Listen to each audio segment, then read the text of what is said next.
that are close to your heart, because we do care. We've got quite a session this morning on the local dailies. Members of Parliament recount 25th June where, protesters invaded Parliament, and, some of them say they saw death with their own eyes. So we'll be diving into some of these MPs, what they had to say, recounting what happened on 25th of June. And that will be on the newspapers, the Daily Nation, the Standard, and the Star. So stick around for that. You can give us your feedback across our social media platforms where we are streaming live. Our SMS feedback line is 23059. You're in safe pair of hands. My name is Cynthia Nanjala. Let me get you started.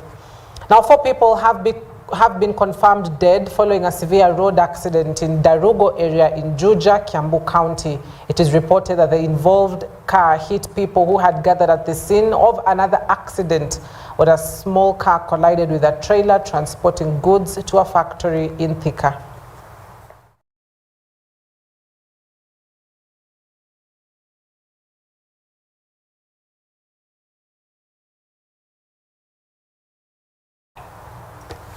Now, the price of petrol and diesel product is expected to rise by 7 shillings if the government proceeds with its plan to increase the road tax from 18 to 25 shillings. During the public participation exercise regarding the proposal, Transport Cabinet Secretary Kipchumba Murkomen indicated that road repairs and construction projects have stalled following the cancellation of the 2024-2025 financial year budget. On the other hand, Kenyans have expressed mixed feelings about the proposal to increase the fuel tax, with some saying that the tax hike will lead to higher fuel prices, while citizens are already burdened by the high cost of this and other products. Across the country, and the citizens of this country are demanding roads and demanding services, and they are saying, go and raise money. They're also saying that you must find money. But they are saying, find it in a manner that you are not going to transfer greater burden to us. So as I said in the meeting, it's for us to go and think and ask ourselves, how do you manage to raise this levy without transferring greater burden to the people of Kenya? Given the economic situations currently, you just stay, let the increase be stayed, not implemented. And also our biggest concern was, is it, why the backlog? Is it a question of the quality of infrastructure that is currently being developed? If you look at Magadi Road, it has been of good quality. Why can't we look at the people or search for the people who constructed Magadi Road and copy them to other sectors or to other roads, so that we cut the cost of this maintenance thing? The time of Moi, we saw Kasarani Sports Center and Nyayo Stadium. During the time of Kibaki, we saw Thika Superhighway. We were able to see it.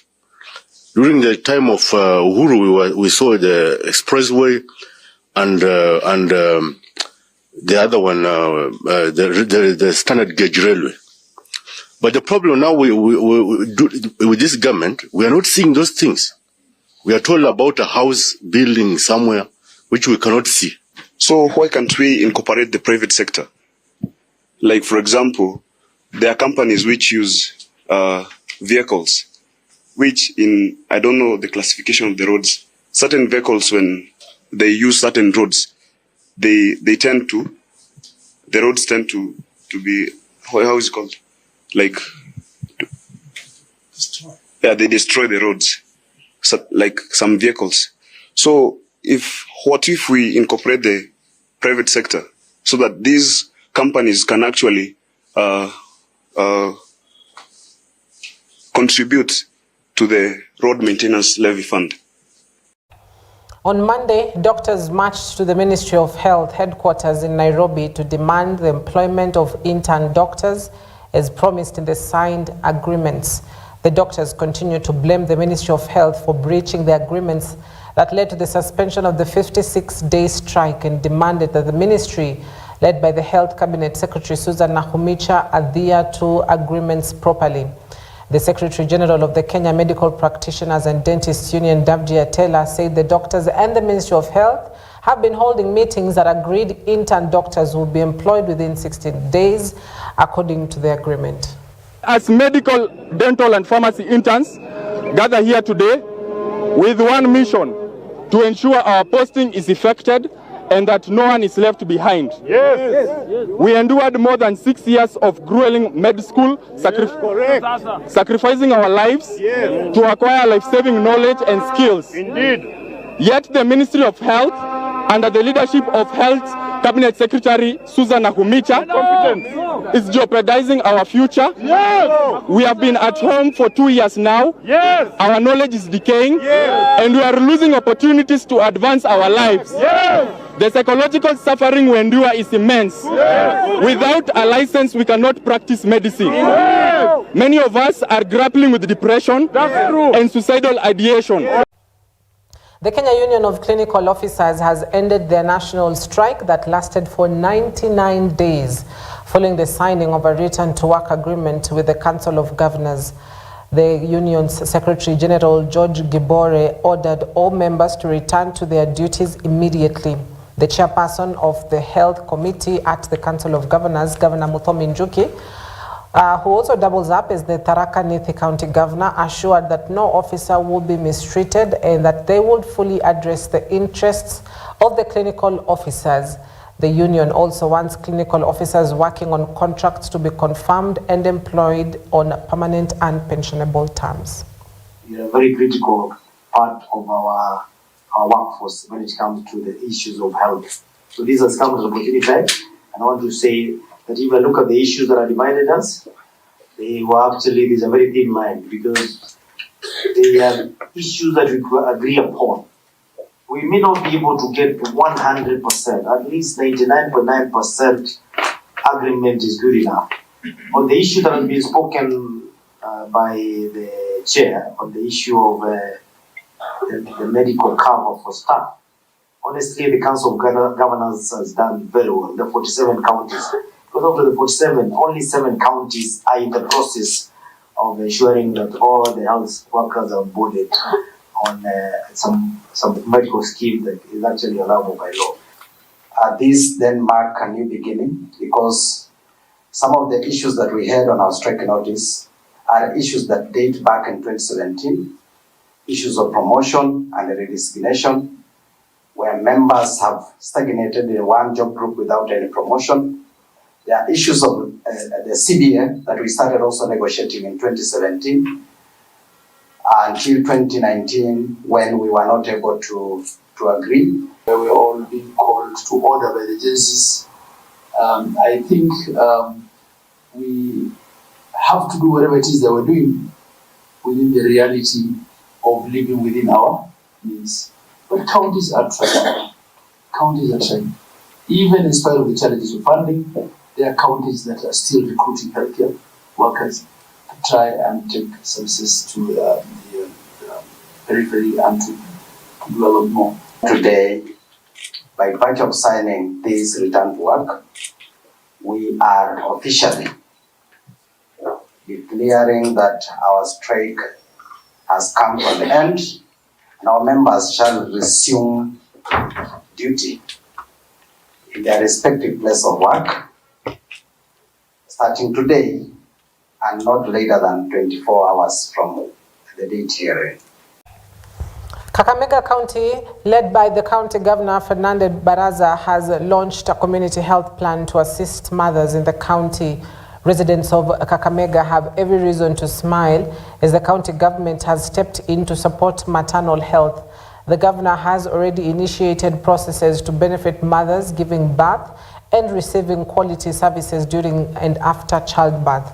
The governor mentioned the initiative to improve health sectors focusing on helping young mothers and girls receive the HPV and polio vaccinations for infants, among other issues.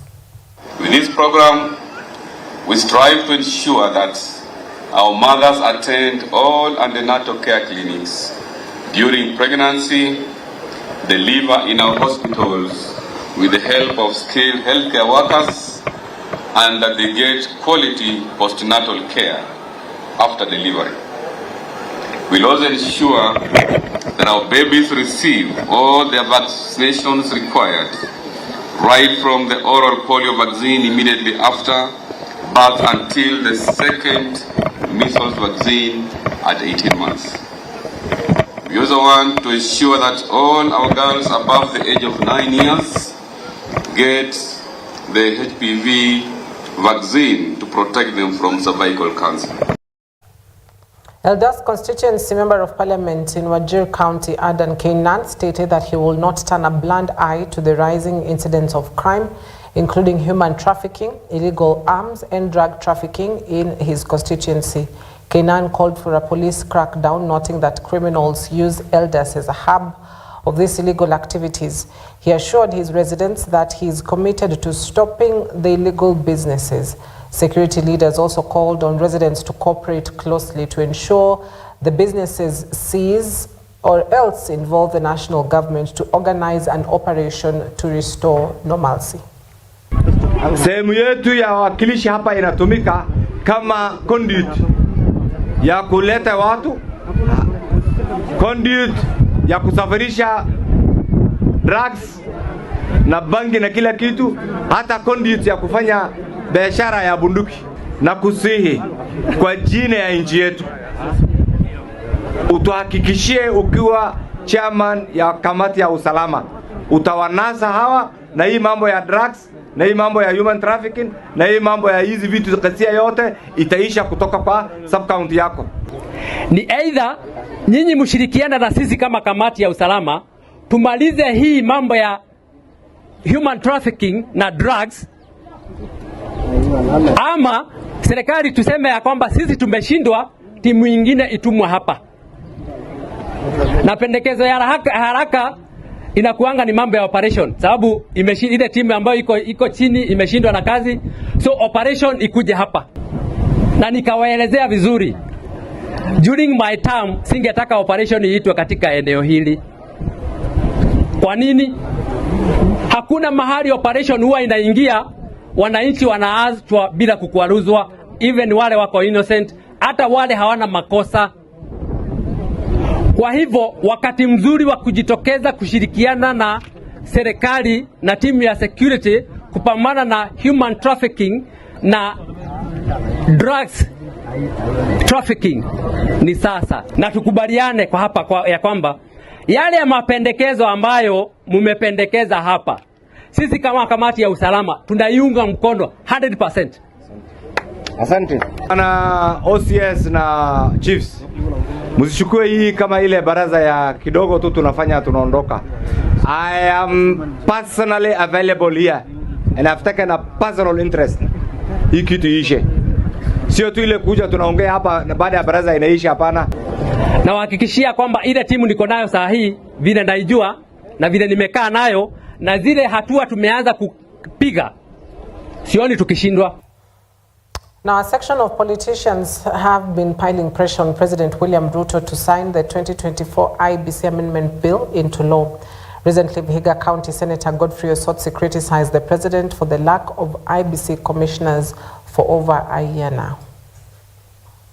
Tunashangaa ni kwa nini Mheshimiwa Rais hachukui hatua ya kuweza kuidhinisha mswada huu, na ili hali Wakenya wengi wanataka tukue na IEBC commissioners wakuwe appointed, kazi ianze. Na hiyo hawezi wakafanya kama hatuko na commissioners wa IEBC. Kwa hivyo Rais, tunakuhimiza kwamba leo chukua hiyo mswada, uweke kidole, ianze kuwa sheria, commissioners wakuwe appointed kupitia kwa selection process, na wananchi wa Kenya wakuwe na uhuru wa kuweza kurecall wale wabunge ambao walienda kinyume na matarajio ya Wakenya. Sisi kama maseneta tulipambana tukapitisha bilioni 400 kwenda kwa makaunti, na tulipitisha kwa sheria mbili, sheria ambayo inaitwa Division of Revenue Act na County Allocation Revenue Act. Na hizo sheria zinasema kwamba kama Senate ishapitisha mgao wa county, hata serikali ikikuwa na upungufu wa mapato haiwezi tena kupunguza hiyo pesa. Kwa hivyo Rais, hiyo mpango wa kuleta supplementary bills kwa Senate, huo mpango ni kinyume cha sheria, na sisi kama maseneta tunasema kwamba akijaribu kuleta hizo sheria tutaziangusha. And of course, we're expecting that the head of state will be signing that particular bill, the IBC amendment bill, into law at the KICC just this morning. And that will now pave the way for the hiring of commissioners now, or at least the reconstitution of the IEBC. We still have constituencies and wards in the country who lack representation. And so this is one way or one step closer to making sure that these counties, or at least these constituencies and wards, get their representation. It also comes at the backdrop of pressure, not just from a section of MPs, but also a section of the youths, the Gen Zs, for the better word to say, who have been piling pressure to have that bill so that they can recall some of members of parliament who voted yes for the bill, saying that, you know, they did not listen to the people, yet they represent the people. So that is something that we'll be keeping tabs on, happening today, that President William Ruto will be at the center of.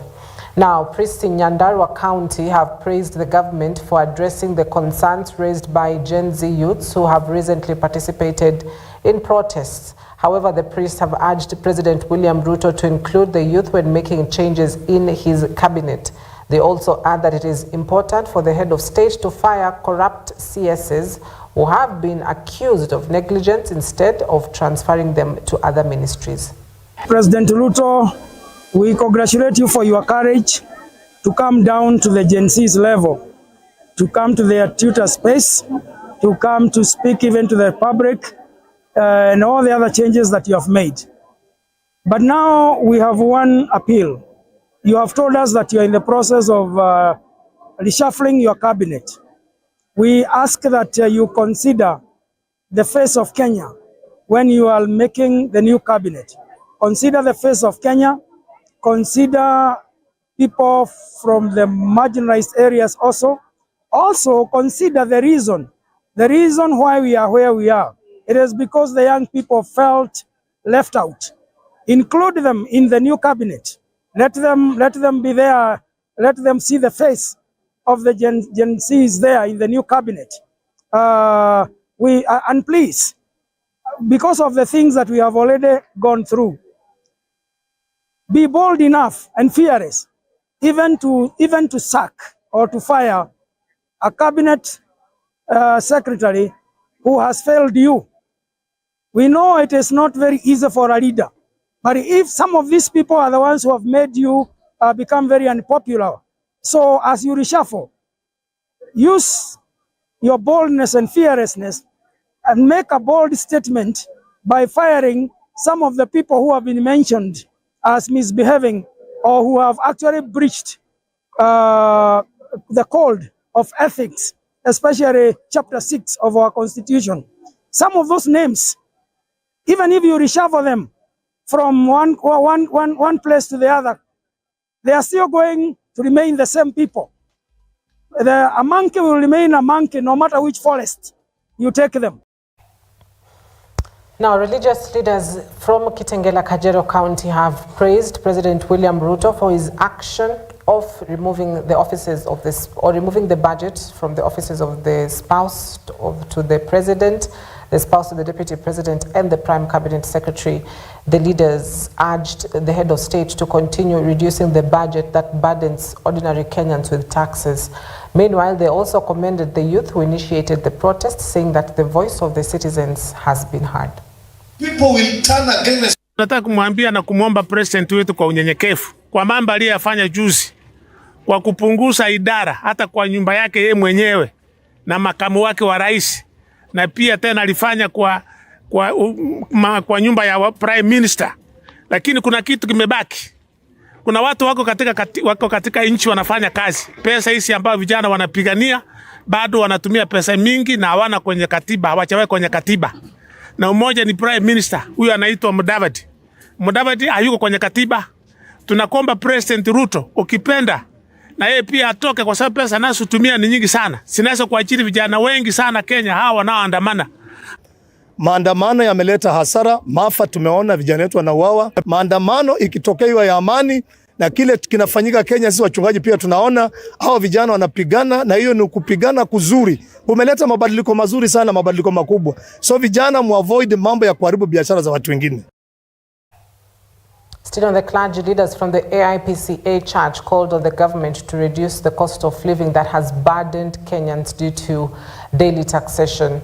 They urged the government to listen to the citizens' cries and address the issues that led to the Generation Z youth protest and to stop politicizing churches which could cause national discord. Tunashukuru Mungu kwa sababu kiongozi wa taifa, president wetu, amekumbali kuongea na vijana wetu. Lakini kuna jambo moja ningependa kusihi president wetu ama taifa hili letu. Tuna shida kwa sababu ya ulipaji wa kodi. Na tukiangazia kabisa tunaona ya kwamba kodi imeenda juu kabisa kwa sababu ya mishahara ya viongozi wetu wale ambao wako juu. Kwa hivyo ombi letu kama wananchi wa kawaida na kama kanisa ni tuombe viongozi wetu wakubali mishahara yao ishuke, ndio mtu wa kawaida, mama mboga na hustlers wapunguziwe kodi ili tuweze kuendeleza maisha yetu. Kuna hii interest ya viongozi wetu, tukiwachagua tunachagua wakiwa wamenyenyekea, lakini wakichaguliwa badala ya kujali masilahi ya wananchi, mtu anaanza kujali masilahi yake. Kwa hivyo tungewasihi kama wangetusikia, wajali masilahi ya wananchi wa kawaida, na hiyo ingekuwa ni jambo nzuri sana. Tunahitaji mabarabara machinani, tunahitaji stima na mambo mengi. Kwa hivyo viongozi wetu wakiweka interest yao kando, taifa letu litaweza kuendelea. Vijana wetu kweli wana shida, na ile shida wako nayo ni kwamba viongozi wetu wanapohitaji kushaguliwa wanatumia vijana, lakini tukiwachagua wanadampu vijana wetu. Kwa hivyo ningewasihi viongozi wetu, wakati tunawachagua, kama vile wanatumia vijana wetu, tukiwachagua ni vizuri pia wachughulikie vijana wetu. Kasi ya kusema, maneno ya kusema ni viongozi wa kesho, tafadhali hiyo tuiweke kando, tujue vijana wetu ni viongozi wa leo. The West Pokot community has urgently called on the government to establish a police camp in Ombolion. This request comes amid mounting concerns over the safety and security of local residents who have faced numerous challenges due to relentless bandit attacks. Community leaders and residents alike have voiced their distress over the persistent threat posed by bandits, which has disrupted daily life and hindered economic activities.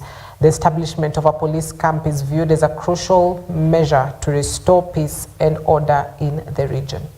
Kwa mambo ya insecurity na kutokuwa pia na nguvu ya silaha, before hatukuwa tumepata hii ya NPR, ndio ilifanya sasa watu wakatoka. Najua 2015, 16 tulifanya disarmament. Na disarmament hiyo wakati tulichukua watu walipaki patupu. Na ya NPR pia ikachukuliwa. Sasa ikawa disarmament upande zote ilifanya. Sasa raia ikabaki kenyeji bila bunduki. Sasa ndio wakati ya tension ilipochupukia between wetu hapa na Lorcon, ndio watu sasa wakahofia maisha yao, wakati wenzetu walikuwa wanataka kuja kufahamia watu hapa. Basi wakatoka. Na upande ule wa Kamunono mpaka Apuke, so hatujapata kambi ya security. Tumeomba serikali juzi watusaidie kama ni RDU ama JSU ili watuwekee kambi pale, ndio tuwe pia secure kwa upande mwingine, na mashule pia wawe na usalama ya kutosha. Hiyo ndio tulikuwa tunania serikali watusaidie. Hii tangi kama Kenjen wakatushughulikia wapambe maji ikuje kwa hii tangi, ikiaserve shule, watoto wakose kwenda daraja mali bandits ina ongojea watu pale. So ikawa sasa watoto wamekuwa stranded kwa sababu wanaenda maji pale, wanaongojea pale. Sasa ndio ilifanya hata hiyo shule sasa ikafungwa kwa ajili ya watoto pia, na kila watu wanahofia watoto yao wasiende mali haina usalama. So Kenya, tulikuwa tunaomba Kenya wangetusaidia sana, wapamp maji hapa ndio iserve community na iserve pia shule, ndio shule iwe safe. The chairperson of the Parliamentary Budget and Appropriations Committee, Ndindi Nyoro, who is also the Member of Parliament for Kiharu constituency, indicated that next week the committee will resume its session to review the budget and reduce this year's budget by 177 billion shillings, as announced by President William Ruto. However, the chairperson assured Kenyans that the budget allocated for special issues affecting ordinary Kenyans will not be reduced and will remain as previously planned. Mimi nataka nihakikishie wa Kenya kwa sababu tutakata budget yetu na kama bilioni 177. There are things that we have already agreed that even as we cut our budget, those issues must remain because they are very important to the bosses of us, our bosses, who are the people of Kenya. Jambo la kwanza, tunataka ile pesa ambayo iko hapo ya maneno ya maziwa, 1.5 billion shillings. Hiyo kama chairman wa budget na hakikishia wakulima wote, hiyo pesa hatutakata. Kwa sababu tunataka new KCC idhibiti bei ya maziwa isiende chini ya shilingi 50 per liter. Ile pesa inaingia kwa mfuko ya mkulima. Jambo la pili ni fertilizer. Fertilizer subsidy ya 10 billion bado itakaa. Kwa sababu tunataka wakulima wote waendelee kulima bila taswishi. Wakulima wa majani chai, wakulima wa kahawa, wakulima wa chakula kama wahidi wapewe fertilizer na bei nafuu. Jambo lingine ambalo tumekubaliana, walimu wetu wa JSS wamekuwa wamejitolea sana katika kazi yao. Na wote ambao ni 46,000 wamekuwa interns. Hiyo maneno lazima tusimame nao.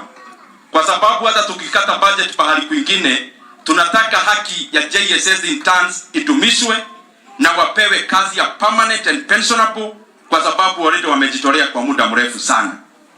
Kuna mambo mengine kama ya barabara ambazo zimekwama na hiyo pia tunaangalia. Na kuna mambo nikiwa hapa Kiharu Technical. Kuna pesa iko katika budget ya kuajiri hawa trainers wa our technical and training institutes and colleges. Hiyo pesa ya kuajiri trainers pia hiyo lazima ikae kwa sababu inaambatana na kwenye Kenya tunataka iende. Na baada ya yote ambayo tutakata, tutajaribu sana kwanza sisi viongozi tujiangalie. Tukate ile pesa ambayo iko katika ama karibu na sisi. Ile iko katika kuhudumia wa Kenya ikae katika budget, hiyo maneno iende vizuri. All right, at that point, allow us to take a quick break. We'll be back shortly with a newspaper review.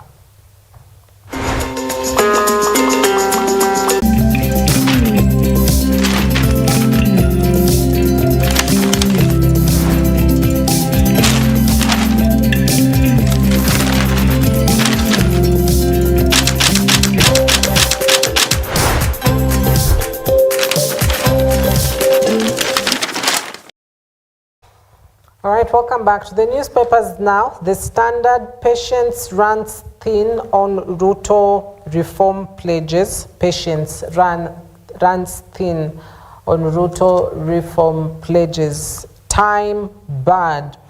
Now Kenyans are waiting with bated breath on the call by President to shuffle his cabinet, even after some of his measures, such as auditing the country's debt, fly into headwinds as Kenyans question the legality of more proposals.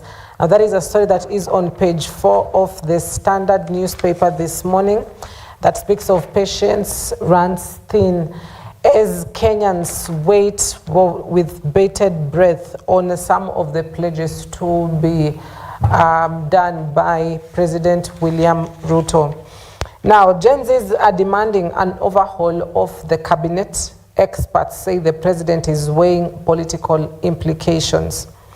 Now, Kenyans are eagerly awaiting for changes in cabinet that President William Ruto promised last week, with political leaders across the political divide saying he has no option but to act.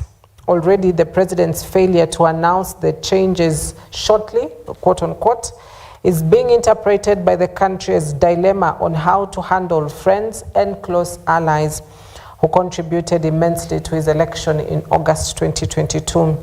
The Gen Z up until yesterday are demanding nothing short of a total overhaul of the cabinet.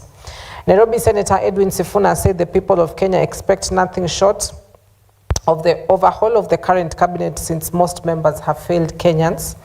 He said moving them from one ministry to another would not convince Kenyans that the president is committed to addressing citizens' concerns. Now, Kisii Senator Richard Onyonka, who spoke to The Standard, said that all over the world, leaders make reshuffles because they want public servants to offer effective services. He said the only reason why Ruto has not changed his cabinet is because the power brokers around his office are blackmailing him. That is according to Kisii Senator Richard Onyonka. Now, Kakamega Senator Boni Halwale called on President Ruto to disband the cabinet and reconstitute it afresh, do away with all the other unnecessary public offices, including the office of the Prime Cabinet Secretary. He said the president should fire the Inspector General of Police, Japheth Kome, for incompetence. On the other hand, constitutional expert Bobby Mkangi says the president is most probably taking his time as he weighs the political implications of such a decision. The pressure that he has been receiving was unexpected as he tries to balance it with the wishes of Kenyans who want to see change. So what are some of the Ruto's promises that he made last week? And let's take a look at the status of it as written by the Standard newspaper this morning. Now, the task force on public debt, its formation has been suspended by the court. The government reorganization to be done shortly by the president. No update from State House yet. Now, Chief Administrative Secretary position suspended. No update from the government. We also have offices of the First Lady, Second Lady, and that of the spouse of the Prime Cabinet Secretary. No update yet. No more harambes for government offices. No update on the Attorney General regarding the guidelines. Also, government advisors to be reduced by 50%. No formal update so far on who exactly is going home. Purchase of government vehicles suspended. The renovation budget for the presidency and other government offices removed. No formal update yet. Even as the 47 parastatals with overlapping roles collapsed, process to take longer than it is expected. But that headline that you see on top of the page also just signifies where we are now as a country in terms of checking for that accountability from leaders. And perhaps very soon we expect the president would be able to give direction on some of these things that he promised last week on Friday. Now, today is expected to sign the IEBC amendment bill into law, which was one of the issues that the young protesters have been calling for. They want a fully reconstituted IEBC. Well, the process will take a bit of time because the bill has to formally become a law before, the IEBC selection panel goes into work. Now, yet again, do the interviews for commissioners to take charge, then the commissioners coming in. And that is also a whole process because if you look at some of the demands that Gen Zs want is to formally recall members of parliament, which is also a whole process on its own. Well, constitutionally, it requires that not less than 2 years and not more than I believe 1 year to the general election, or in between that is when you're supposed to recall the MPs. Have we struck 2 years? Not yet, because they got into office on August midweek, I believe it was 16th, somewhere about in 2022.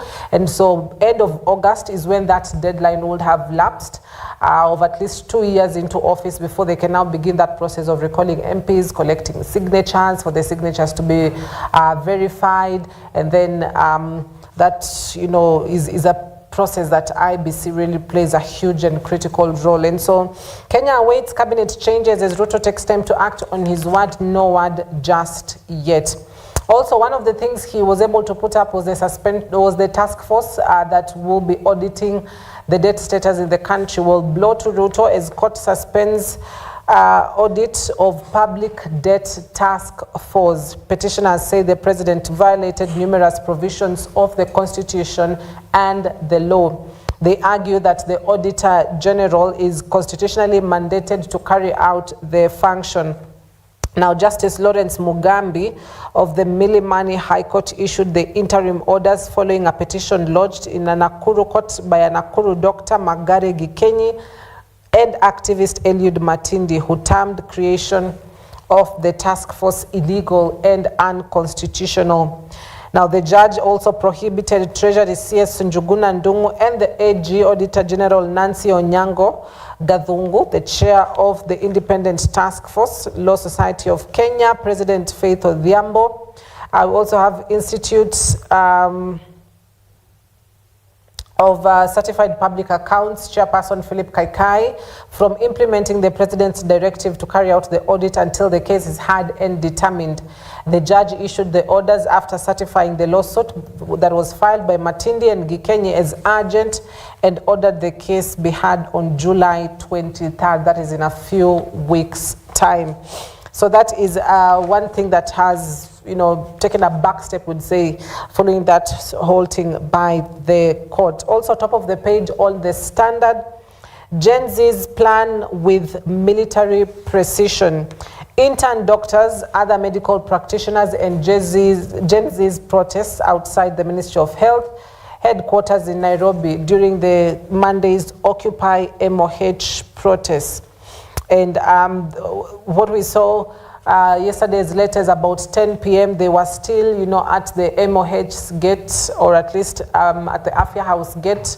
And one of the things they had carried are, sleeping bags, very heavy clothing, because they said they are totally occupying MOH and they were ready to sleep there. But about 11 p.m., they left the place, apparently due to the OCS allegedly coming to that place and removing them. However, Gen Z's plan has so far fallen into place. Some of the things that they had planned, including, the Sunday's concert, Monday's Occupy MOH, talk about Occupy Parliament, talk about rejecting the finance bill. Well, they know how to plan themselves. You can give them that and sing some of these things that they want really done to the end.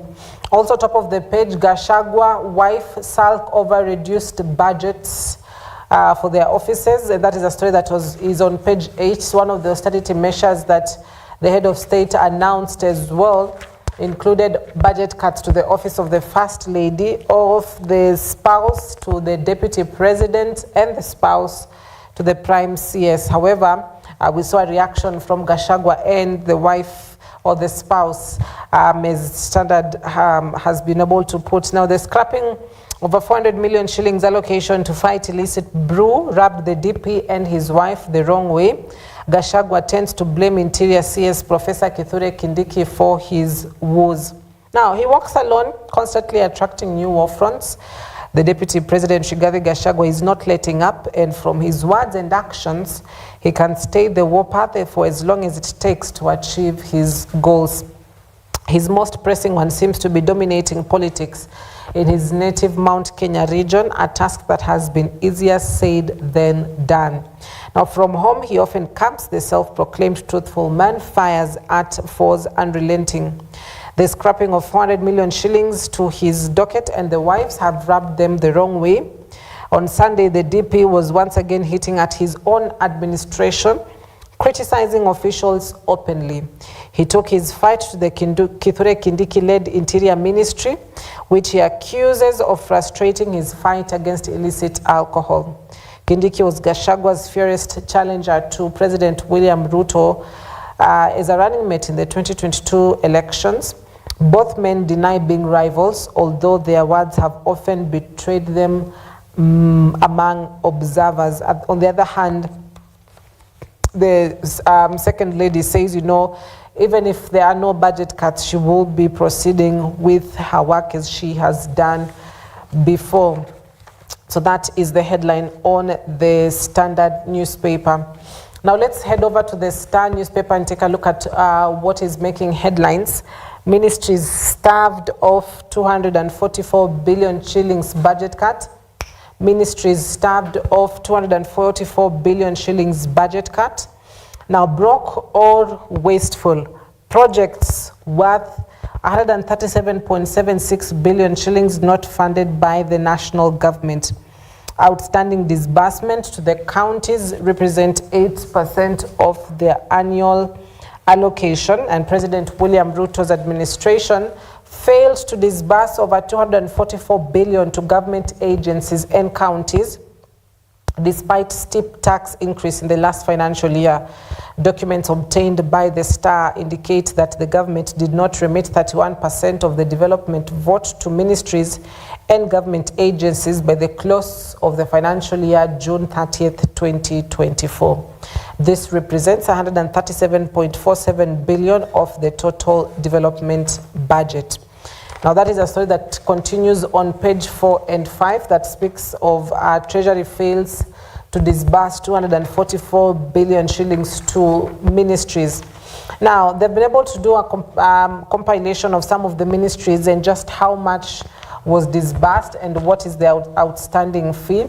Now, to the Office of the State Department of Gender, Equality and Commission, they have not been given any money yet in the financial year ended June 30th, 2024.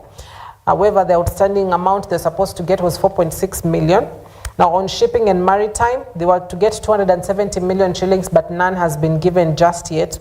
To the Office of the Auditor General, amount disbursed is 6.8 million shillings. It was supposed to get 63 million.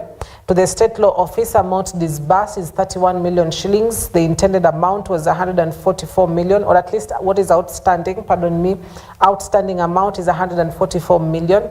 To the State Department of Devolution, it was, or it received 60 million shillings. The outstanding amount is 143 million. To the State Department of Investment, amount disbursed is 1.2 billion.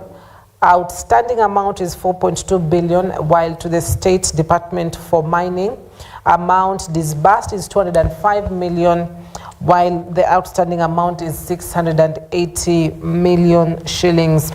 Now, some agencies received less than 10% of their development budget. For instance, Office of the Auditor General received only 9.8%. Now, it is unclear whether the Treasury failed to release the funds due to cash flow challenges or graft or extravagance. Political observer Charles Munyui said the government is not broke, but is facing cash flow challenges because of its excesses. Yet again, ministries are not getting the amount required. Also, top of the page, why Hustlers Watchman Gachagua game plan. Why Hustlers Watchman Gachagua game plan may be costly for Ruto and critics. At the height of the crisis the government is facing, the DP has chosen to endear himself to the people, posing as their defender. The DP is branding himself as the voice of the people in government, seen to be vomiting on the shoes of its core constituency, the Hustlers. And this has perhaps led him to be sidelined by some of the leaders who have publicly voiced their, dissent over some of the views that the DP has had. But that is the headline on the Star newspaper. And then finally on the Daily Nation, which is quite interesting, that speaks about how we fled. That is the headline on top of the Daily Nation this morning. Now, on Tuesday, June 25th, just after members of parliament had passed the controversial Finance Bill 2024, youthful protesters who had been kept off the National Assembly precincts for most of the days breached security and fence and hurled into the August House.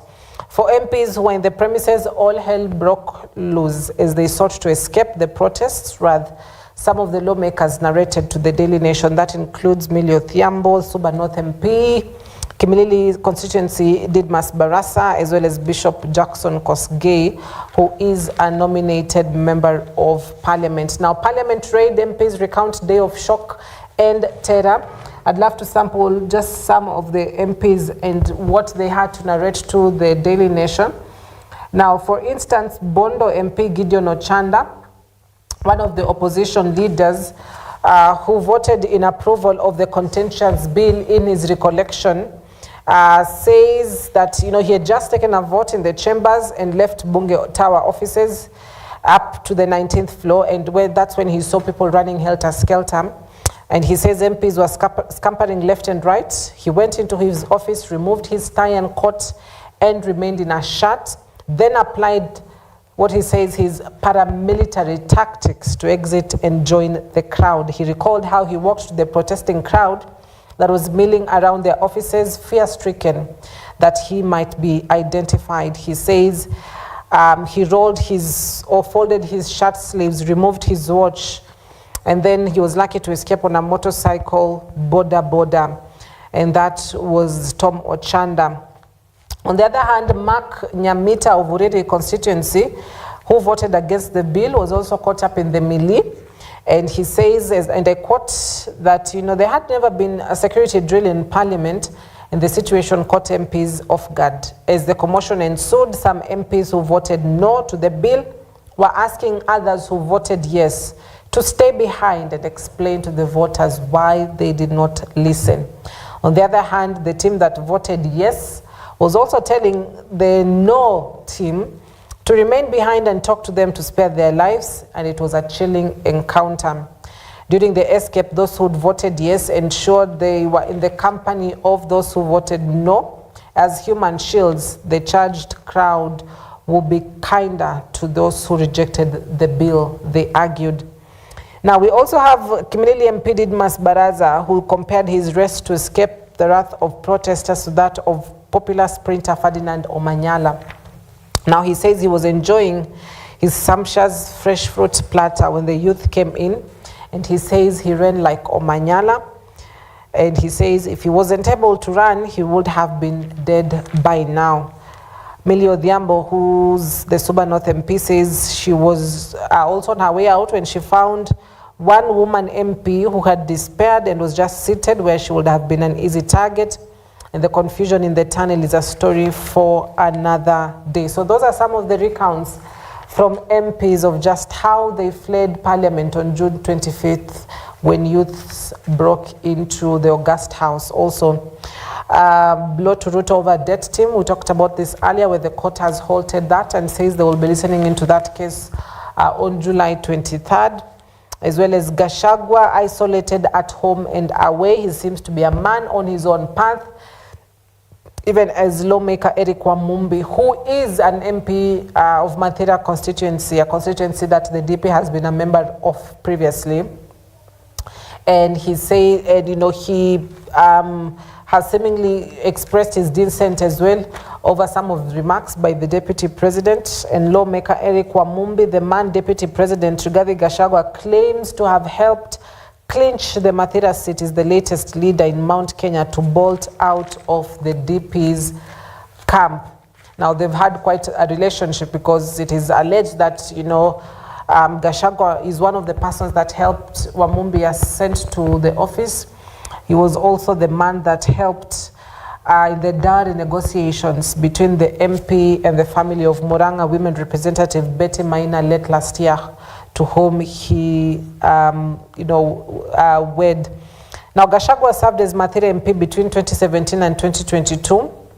And the DP has been working to push three things in the Mount Kenya region. That's one, regional unity; two, the fight against illicit alcohol; and three, the one man, one vote, 1 shilling formula. Leaders from the region who are opposed to the DP include National Assembly Majority Leader Kimani Ichung'wah, Interior CS Professor Kithure Kindiki, and his public service counterpart Moses Kuria. So for second, Gachagua cuts an isolated figure in the mountain, seems to be walking alone. And so that is something that is interesting. So those are the headlines this morning. Daily Nation talks of how we fled, members of parliament recounting the events of June 25th. The Star speaks of ministries starved of 244 billion shillings, as the Standard speaks of patience runs thin on Ruto reform pledges.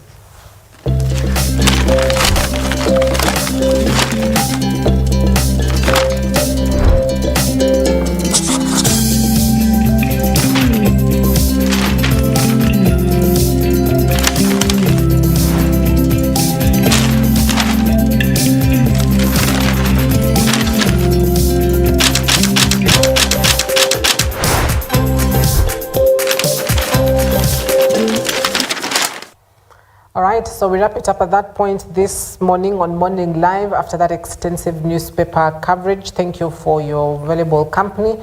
I hope that you are adequately informed. Have a wonderful morning. I'm Cynthia Nanjala.